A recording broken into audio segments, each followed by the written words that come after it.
काल दिनांक 23 ऑगस्ट 2024 रोजी दुपारी 4 वाजताच्या दरम्यान अतिशय दुःखद घटना घडली आहे।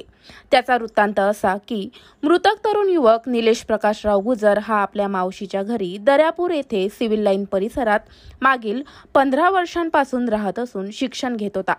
2 दिवसांपूर्वी त्याने पोलीस भरती सुद्धा दिली आहे। अचानक काल शुक्रवार रोजी घरातील सर्व सदस्य हे शेगाव येथे दर्शनासाठी गेल्यानंतर निलेशने आपल्या प्रेयसीला व्हिडिओ कॉल केला। त्यानंतर निलेश व त्याच्या प्रेयसीसोबत झालेल्या संपर्कानंतर त्याने गळफास घेऊन आत्महत्या केली। निलेशची प्रेयसी ही त्याला वारंवार पैशाची मागणी करत होती व मानसिक त्रास, छळ देत होती। निलेशला आत्महत्या करण्यास त्याच्या प्रेयसीने प्रवृत्त केल्याचा गंभीर आरोप निलेशच्या नातेवाईकांनी केलेला आहे।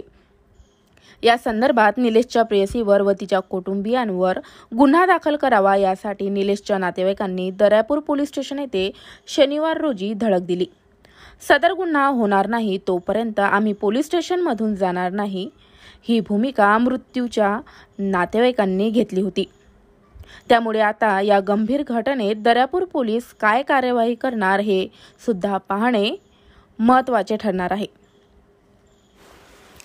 वराड माझा न्यूज करिता रवी नवलकार सह श्रद्धा मस्के रॉबिन्सन, दर्यापूर।